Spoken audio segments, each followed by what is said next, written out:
Salut tout le monde! Bienvenue au direct. Aujourd'hui, le dernier direct de l'été. Je vous laisse un peu arriver. Alors, 11 juillet, en plein milieu de l'été, il y a une tempête un peu tropicale. Alors, on essaye ça ce soir. Je suis moins habituée de faire ça à cette heure-ci. Mais quand même, on essaie quelque chose de nouveau parce que j'avais fait un petit sondage.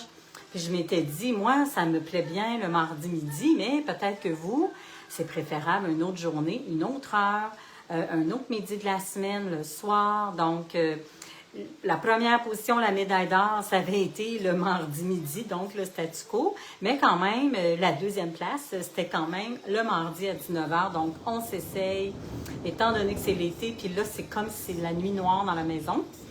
Alors, bienvenue à tout le monde aussi qui vont écouter en différé. Je le sais, vous me le dites souvent. « Ah, je peux pas toujours t'écouter, mais là, je le regarde après. » Alors, bienvenue tout le monde. Et celles ou ceux et celles qui sont présentes, peut-être me faire un petit bonhomme sourire, un petit cœur, juste pour que je vois que tout est correct. Et je vais aussi regarder, là, je me suis mis mon ordi à côté, là, je me sens bien organisée, pour voir si tout va bien quand même et le direct fonctionne bien. Parce qu'il y a tout le temps un petit « Oh my God, ça va-tu marcher? Ça va-tu marcher? » Mais oui, parce que je suis là, je me vois. Donc, c'est bon.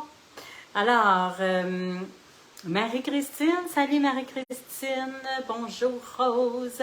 Alors, très contente aujourd'hui, on va parler d'un sujet que je trouve d'une grande importance. Donc, accepter ou changer, ou qu'est-ce qu'on peut changer et qu'est-ce qu'on peut accepter. Alors, je veux qu'on aille voir ça et aller comprendre la grande différence entre les deux, comment discerner ça. Et je pense que c'est une des qualités les plus essentielles pour bien vivre sa vie, puis surtout avoir une vie qui est quand même intéressante, satisfaisante, équilibrée, et pour ne pas perdre notre énergie à donner des coups dans l'eau, de donner des coups d'épée dans l'eau, essayer de changer des choses qui ne servent à rien. Et des fois, qu'importe où on est dans le processus de changement, ça devient juste un peu plus subtil à un moment donné, mais on s'attrape là, on s'attrape à perdre notre énergie, à se dire, bien voyons donc, j'étais juste en train d'essayer de forcer quelque chose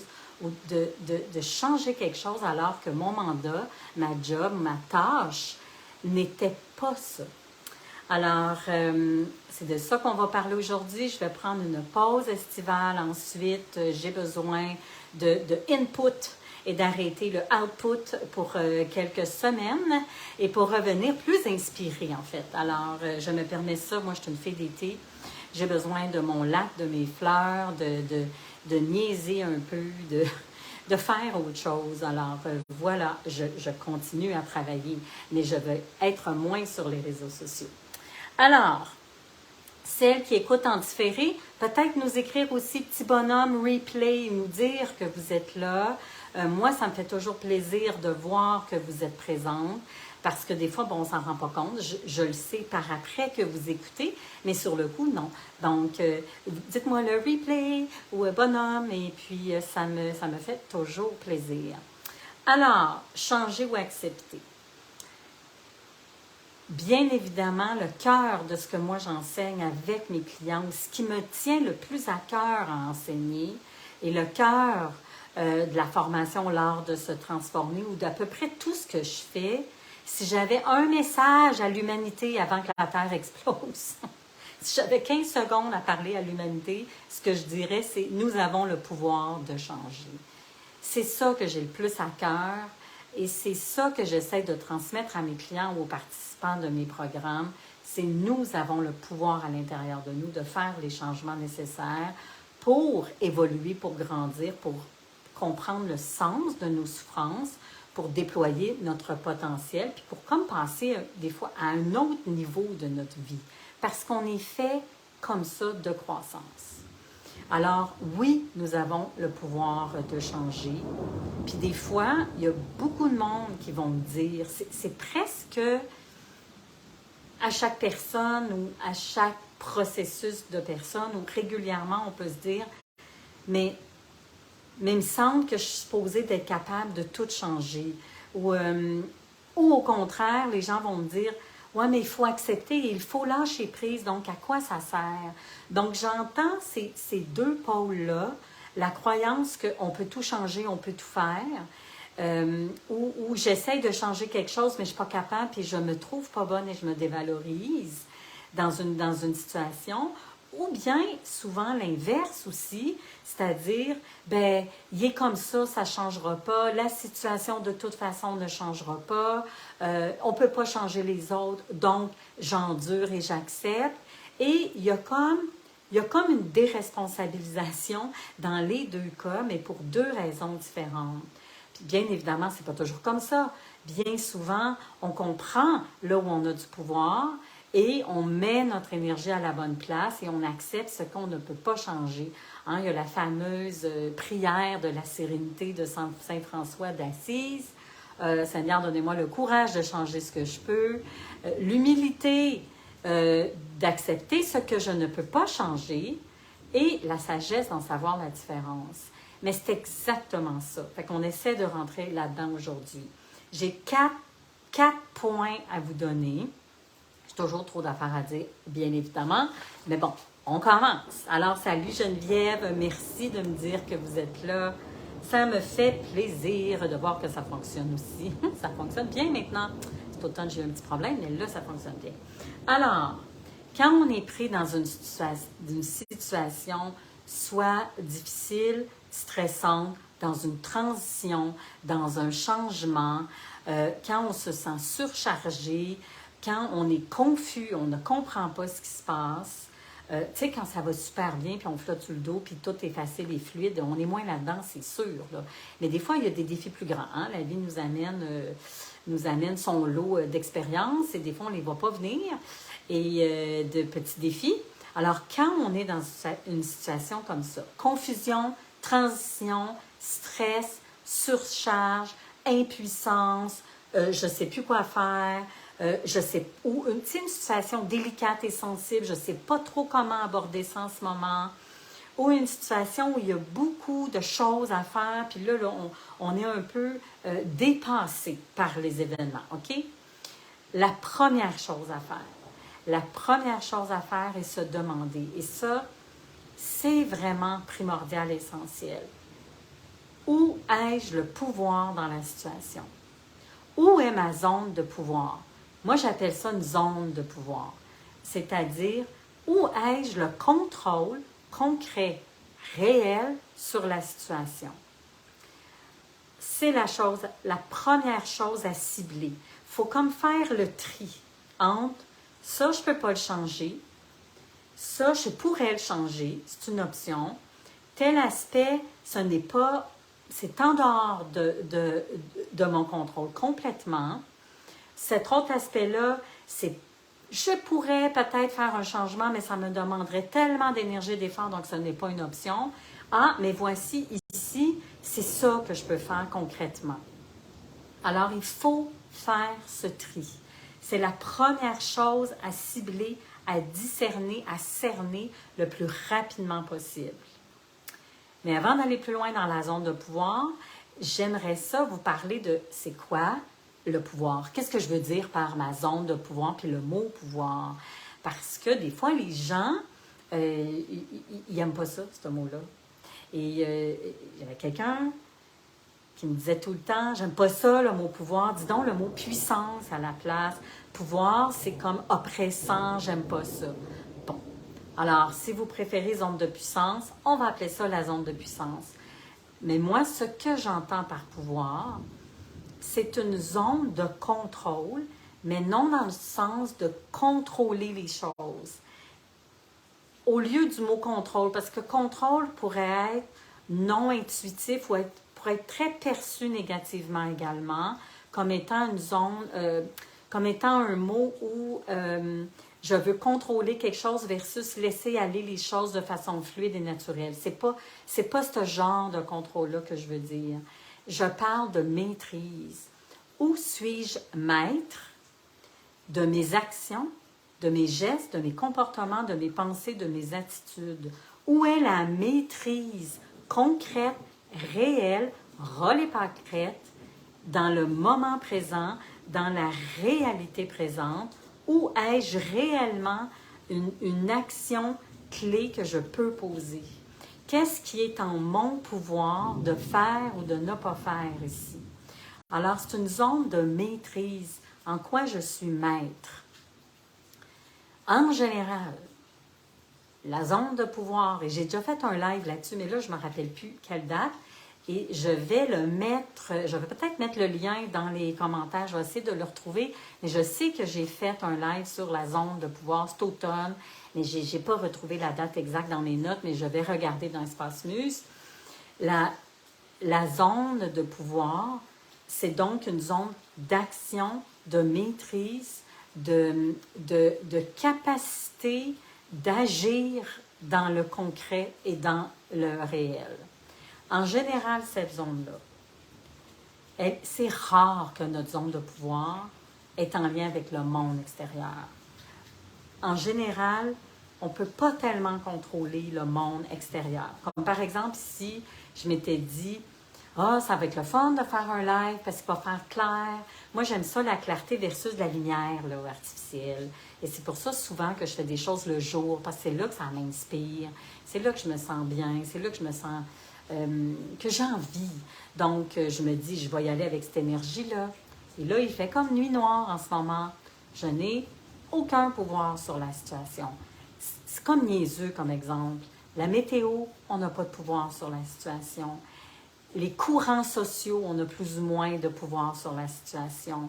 Les lois que les gouvernements passent, pas vraiment de pouvoir sur la situation. Par contre, notre zone de pouvoir, elle est où en lien, par exemple, avec les gouvernements? Elle est lors de nos votes. On peut s'intéresser en politique, on peut écrire des lettres ouvertes, on peut aller voir notre député, on peut passer un coup de fil, on peut manifester. Ça, c'est une zone de pouvoir concrète, réelle. Mais il y a des choses dans le monde et dans notre vie, en fait, il y en a à plein que nous ne contrôlons pas et que nous n'avons aucun pouvoir dessus. Par contre, une chose dont nous avons toujours le pouvoir, c'est notre attitude, nos pensées, la façon dont on communique nos pensées, nos besoins, notre connexion émotionnelle, comprendre nos propres émotions, notre introspection est carrément dans notre zone de maîtrise, de pouvoir, notre propre introspection pour aller voir notre propre responsabilité dans une dynamique X, notre comportement est dans notre zone de pouvoir, nos décisions sont dans notre zone de pouvoir, nos réactions émotionnelles sont dans notre zone de pouvoir. Alors, il y a beaucoup de choses dont on peut s'occuper dans n'importe quelle situation. Ce qui, en général, n'est pas dans notre zone de pouvoir, bien là, il y a plein de choses. Les événements extérieurs, les courants sociaux, la maladie, le trafic, la météo, les lois, le contexte socio-économique d'une situation, une pandémie planétaire, ce n'est pas en notre pouvoir. Ce n'est pas en notre pouvoir également comment les autres se sentent.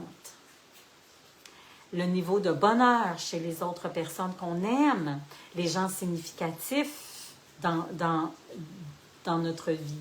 On n'a pas de contrôle sur les choix que les autres font. On n'a pas de contrôle sur comment les gens se sentent, les décisions qu'elles prennent, sur la responsabilité que les gens prennent ou pas dans une situation. Nous n'avons pas de pouvoir sur l'évolution de d'autres personnes. Alors, ça, on n'a pas de pouvoir là-dessus. Je vais juste vous lire. Alors, c'est quoi? C'est hot le bruit du tonnerre en background pendant que tu me parles de ton pouvoir. Okay. Yes! Je pensais qu'il y avait un bruit que tu n'entendais pas. Ben oui, on parle de pouvoir exactement. Ben oui, notre pouvoir, c'est une énergie.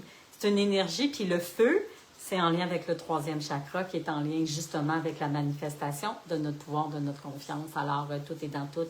C'est merveilleux. Merci Geneviève. Alors c'est ça, le pouvoir. Qu'est-ce que j'ai écrit juste pour être sûr? Ce qui n'est pas en notre pouvoir. Bien, les émotions, les comportements des autres personnes.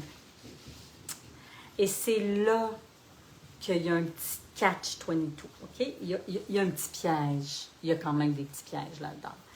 Mais bon, on résume. Première chose à faire, où est ma zone de pouvoir? Où je peux agir? Je vais vous donner un exemple. Je me rappelle d'avoir dit ça à une de mes clientes qui avait réalisé que son conjoint avait un problème de consommation. Elle le savait, mais c'est comme si elle ne le confrontait pas directement, ce problème-là, parce que ça avait beaucoup de conséquences dans sa vie de couple, d'ouvrir ce problème-là. Parce que si elle ouvrait le problème, elle s'ouvrait à le confronter, à peut-être risquer de perdre cette relation-là, parce qu'elle ne savait pas si lui était prêt ou pas à arrêter. Bref, alors, à un moment donné, on a vraiment travaillé là-dessus. Quelle est ta zone de pouvoir dans la situation? Donc, elle, en faisant le ménage, elle pouvait trouver des bouteilles, elle trouvait des flasques dans sa veste, elle savait que quand il partait à telle place, c'était pour consommer, bon, tout ça, blablabla. Puis, tout ce qu'elle faisait, inconsciemment, c'était d'essayer de ralentir sa consommation. Là, il y a un gros tonnerre. J'espère que vous m'entendez bien. Wouhou! Elle essayait, dans le fond, de ralentir, de régler son problème de consommation, soit en achetant moins d'alcool, en buvant plus dans la bouteille pour que lui en boive moins, en essayant de restreindre, de contrôler ses allées et venues. Il y avait toutes sortes de petites stratégies biaisées par la bande, pas nécessairement efficaces, en fait, zéro efficace. Et toutes ces décisions-là, c'était « j'essaie de changer quelque chose que je ne peux pas changer ». La réalité, c'est que mon conjoint a un problème de consommation et moi, ce n'est pas dans ma zone de pouvoir d'essayer d'arrêter qu'il boive et de faire des choix de vie à sa place. Quelle est ma zone de pouvoir? Et là, il y avait beaucoup de pain sur la planche. Parce que si on se concentre sur notre propre zone de pouvoir, on a du pain sur la planche. On est occupé en masse. En masse, on a beaucoup de choses à s'occuper. Donc, avec elle, c'est comment tu te sens par rapport à sa consommation. Est-ce que tu as envie de lui communiquer tes propres besoins, comment tu te sens? Est-ce que tu as envie de le confronter? Est-ce que tu ne pourrais pas aller dans une place qui offre du soutien pour les personnes qui consomment? Est-ce que tu n'as pas une grande discussion ou plusieurs grandes discussions à avoir avec lui? Est-ce qu'il n'y aurait pas une partie d'acceptation de la situation? Alors, elle avait à se concentrer sur ses propres responsabilités. Et entre changer et accepter, c'est exactement ça le mot-clé. C'est quelle est ma réelle responsabilité? Quelle est ma zone de pouvoir? Première chose, premier point. Mais deuxième point, c'est toujours en lien avec notre responsabilité personnelle. Quand je dis responsabilité personnelle, ce n'est pas de payer les comptes et de faire l'épicerie seulement. Ça fait partie de nos responsabilités personnelles. Et ça, ce sont des tâches, des corvées de vie domestique. Moi, je parle de quelle est ma tâche de vie à moi en tant que personne. Si je choisis d'être en relation, par exemple, on revient à mon exemple de personne qui est avec un conjoint qui consomme, puis qui s'est plus ou moins nommé, puis bien, ma responsabilité à moi, c'est le choix que j'ai fait de ce partenaire-là, comment je me sens par rapport à la situation, comment je le communique, les choix que je fais suite à ça, qu'est-ce que moi, je peux changer chez moi là-dedans. Alors, deuxième point, maintenant qu'on sait exactement ce qu'on peut changer et qu'on fait, on oublie tout ce qui n'est pas en notre portée, hors de notre contrôle. J'avais une cliente qui était à un moment donné dans un gros projet de construction, c'était un de ses rêves, c'était super important. Et la pandémie est arrivée avec la hausse des coûts des matériaux, tout coûtait plus cher, la hausse de main-d'œuvre. Donc, là, elle s'est rendue compte, mais oui, mais j'ai de la misère avec mon projet parce que ça coûte plus cher. Mais dans les faits, il y avait des circonstances extérieures dont elle n'était pas qui était complètement hors de son contrôle. Et c'est quelque chose qu'elle devait accepter et qu'elle ne pouvait pas changer. Alors, au lieu de mettre comme de l'énergie, parce que des fois, on met de l'énergie, mais en pensée. On pense que pourquoi c'est de même, ça ne devrait pas être de même, il faudrait que ça soit différent, ça n'a pas de bon sens. Et voyez-vous, là, on est en train d'essayer, dans nos têtes, de changer quelque chose qui ne se peut pas. Alors, l'énergie, le vrai focus, l'attention et l'amour devraient être sur mais qu'est-ce que je peux faire dans les circonstances? Est-ce que je repousse mon projet à plus tard? Est-ce que je change de grandeur de construction? Est-ce que je change les matériaux? Est-ce que j'assume que ça va coûter plus cher? Donc, c'est très facile de sortir de notre focus, notre attention, nos pensées et notre énergie en dehors de la zone là où on est maître et on a du pouvoir. Donc, maintenant qu'on sait ce qu'on peut changer, et en général, c'est en lien avec nous-mêmes. Puis c'est pour ça qu'on travaille beaucoup à l'extérieur de notre carré de sable, de notre zone de pouvoir, parce que ça nous écœure un peu de changer les choses par rapport à soi-même. Parce que là, la responsabilité nous revient. Mais maintenant qu'on comprend qu'on a changé quelque chose, que la zone de pouvoir, c'est peut-être poser certains gestes, est-ce la bonne chose? Est-ce productif, fertile, créateur de changement, propulsant? Est-ce évolutif? Parce que des fois, on se dit, je suis capable de, par exemple, je veux que mon conjoint change. Ou je voudrais que mon employé change, mettons. OK? J'ai un problème avec un employé, je veux que mon employé, mon collègue change. Je suis capable d'avoir une discussion avec lui. Ça, c'est ma zone de pouvoir. Ma zone de pouvoir, de lui expliquer l'ABC d'évoluer en conscience ou l'ABC de prendre ses responsabilités. Il y a beaucoup de choses peut-être qu'on peut faire avec ce collègue-là ou cet employé-là. Est-ce ma responsabilité? Est-ce constructif et évolutif? Est-ce que je ne suis pas en train de prendre sa propre responsabilité à lui en ce moment, en charge? Donc, c'est important que là où un coup que nous avons cerné, là où on peut agir, se poser la question rapidement, quelle est ma réelle responsabilité ici? Est-ce pertinent, évolutif et constructif dans la situation ou je suis en train peut-être de répéter un pattern? Parce que, par exemple, ceux qui ont un peu le syndrome du sauveur, ils pensent qu'ils sont dans leur zone de pouvoir, mais ils sont en train d'enlever le pouvoir à d'autres personnes. Donc, il y a comme un pattern ici de prendre trop d'initiatives, de donner des conseils quand ce n'est pas nécessaire et ce n'est pas demandé, d'aller au-devant des gens, de faire à la place des autres. Par exemple, faire à la place de ses enfants au lieu que son enfant apprenne par lui-même.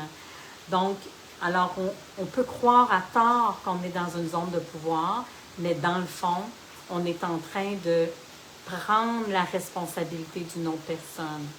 Donc, ce n'est pas juste cerner qu'est-ce que je peux faire, c'est est-ce aussi approprié, évolutif, fertile dans la situation pour le bien de tous, dans le contexte dans lequel on est, est-ce la bonne chose à faire? Et est-ce ma responsabilité? Alors, c'est toujours en lien avec notre responsabilité. En général, le combat de vie de ceux qu'on aime, des autres personnes, ce n'est pas notre responsabilité. Mais on peut soutenir, on peut avoir des discussions, on peut aider, bien évidemment. Mais il y a certaines personnes qui sont tellement empathiques, qui veulent tellement aider, il y a beaucoup de bonnes intentions là-dedans, qui vont aller, sans s'en rendre compte, agir et à ce moment, agir ou aider ou conseiller et prendre la responsabilité qui ne leur revient pas. Alors, ça c'est à ce moment-là, quand on veut faire à la place des autres. Okay, comme par exemple, je reviens à ma cliente qui voulait que son chum arrête de boire. Comprenez-vous? Sa réelle responsabilité, c'était de faire face au fait que voici la relation dans laquelle je suis. La réelle responsabilité ici, c'est de voir la réalité telle qu'elle est. Et des fois, on va trop agir, suragir. On va s'épivarder, comme on dit en bon français, au lieu d'accepter la réalité qui nous fait mal. Alors, c'est une forme de déresponsabilisation ici. Et à ce moment-là, on est trop dans une certaine action et on ne veut pas inconsciemment accepter notre impuissance dans la situation. Alors, on peut cerner notre zone de pouvoir, mais en déborder aussi, à défaut d'accepter la réalité qui peut-être peut nous faire trop mal, ou quand on accepte cette réalité-là, bien, ça veut dire que ça a des conséquences. Et on ne veut peut-être pas voir ces conséquences-là. Alors, ça nous amène à l'autre point, c'est-à-dire l'acceptation. Qu'est-ce que l'acceptation? Quelle est cette différence-là? Alors, quand on est dans une situation vraiment complexe, difficile, délicate, de transition où on est débordé, on peut facilement se sentir impuissant. Et l'impuissance fait partie de la condition humaine. C'est quelque chose qu'on doit accepter. La vie, la mort, la maladie, ce sont tous des choses hors de notre contrôle. Ça fait partie de la vie et c'est faux de croire que nous sommes invincibles, qu'on est capable là, de tout faire. Nous sommes des êtres limités à quelque part. On est limité au niveau de notre pouvoir, mais sur la vie terrestre ici, on est un peu limité au niveau de l'âge, au niveau du temps, au niveau de la gravité. Ne serait-ce qu'au niveau de la gravité, nous sommes quand même dans une certaine limite et il y a une certaine acceptation de ce qu'on peut faire et de notre impuissance. Il y a fondamentalement, si on doit accepter qu'il y a une part, que l'expérience humaine comporte de la souffrance. Ça en fait partie. Et souvent, on trouve ça difficile d'accepter que les gens autour de nous souffrent et on veut trop aider. Ou on a de la misère à accepter les difficultés ou les choses qui nous arrivent parce qu'on se sent impuissant face à ces émotions-là qui sont difficiles à vivre. Mais ça, c'est là la sagesse et l'humilité d'accepter ce qu'on ne peut pas changer. Ça fait partie de la condition humaine. Par contre, dans cette impuissance-là d'accepter notre finitude à quelque part, bien, il y a quand même une zone où on peut agir, c'est-à-dire notre attitude par rapport à ça. Puis je reviens à ce que je disais tout à l'heure. Nos pensées, nos actions, nos décisions, nos choix, nos réactions émotionnelles, tout ça, on peut agir là-dessus. On est maître de notre royaume à ce moment-là, dans cette zone-là. Alors ça aide à baisser notre impuissance. Le but, c'est de ne pas se sentir impuissant à tous les niveaux. Mais il y a un niveau, il y a une réalité, qu'il y a des choses qu'on ne peut pas changer. Ça, c'est vrai, et ça peut nous faire sentir impuissants. Par exemple, une mère qui voit son adolescent vivre une grande peine d'amour, elle peut lui dire des bons mots, elle peut le soutenir, elle peut lui expliquer plein de choses de la vie. Elle peut amener son adolescente magasinée. Elle peut faire plein de choses. Mais elle ne peut pas vivre la souffrance de son adolescence à sa place. Elle ne peut pas lui enlever le fardeau de vivre son karma ou sa vie ou sa tâche de vie ou de vivre son expérience de vie. Alors, c'est dur de voir les gens autour de soi souffrir alors qu'on ne peut rien faire. Et c'est là c'est bien de discerner qu'est-ce que je peux réellement faire qui ne déresponsabilise pas l'autre et qu'est-ce que je dois accepter.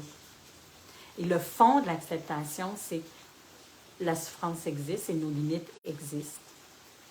Et ça c'est une sagesse, c'est pas juste une sagesse, c'est un des principes spirituels les plus importants, selon moi. Être capable d'accepter la réalité telle qu'elle est, c'est un énorme défi. C'est un très, très grand défi.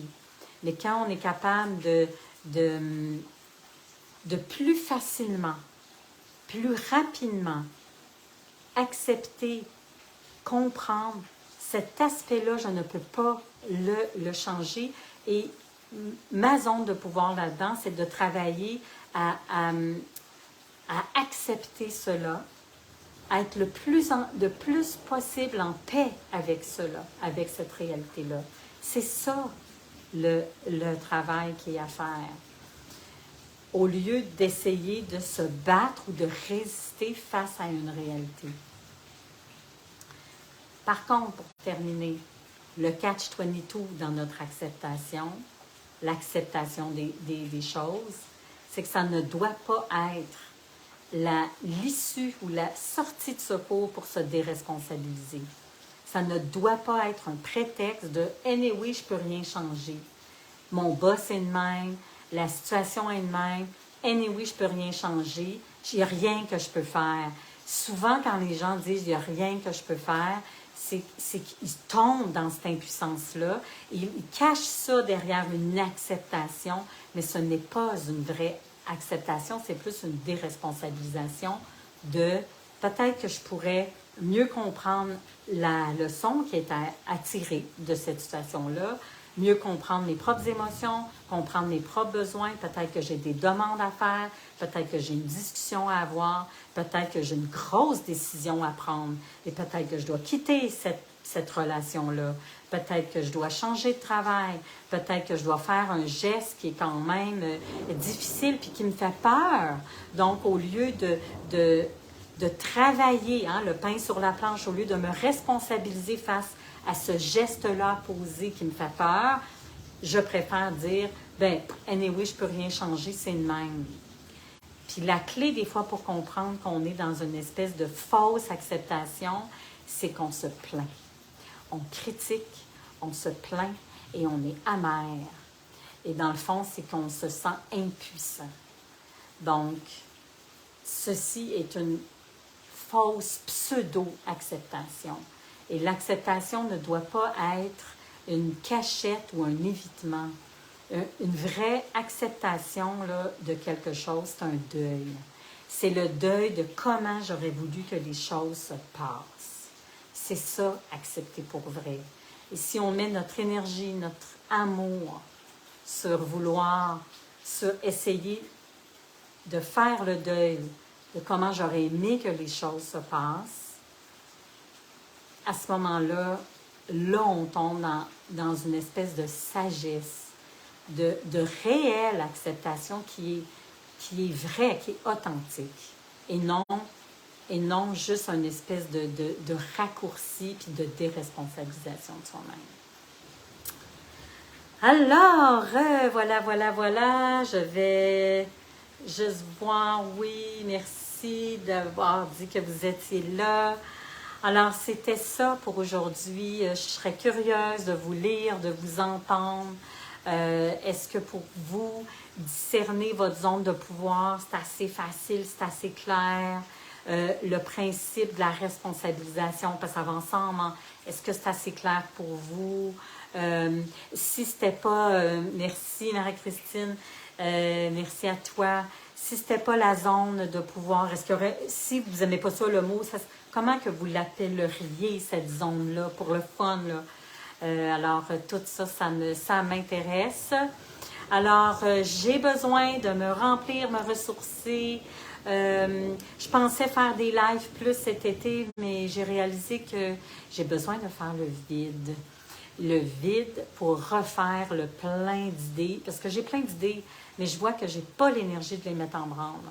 Donc, je m'adapte, je m'écoute, et c'est ça, être travailleur autonome, on est autonome dans son horaire. Donc, j'ai décidé d'arrêter pour un petit bout, et on se retrouve à l'automne, je ne sais pas quand, sûrement en septembre. Je vous tiendrai au courant. Peut-être que je vais vous faire des petits coucous des fois aussi. Mais je vous remercie infiniment de m'avoir suivi là, depuis le mois de septembre l'année passée. Bonnes vacances, merci.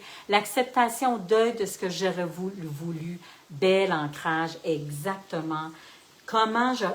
Le deuil de comment j'aurais aimé que ça se passe versus comment ça se passe. Oui, merci Marie-Christine, c'est vrai que c'est un bel ancrage parce que on se fait tellement de scénarios, on a tellement d'attentes où on s'accroche des fois à des idées qui n'arrivent pas dans la réalité. Et on perd notre énergie à s'accrocher à ça. Donc, ouais, l'acceptation, c'est être en paix avec ce que je ne peux pas changer et avec le deuil que j'ai à faire. C'est toujours en lien avec un deuil. Ça peut être un mini-deuil, mais c'est un deuil pareil. Alors voilà.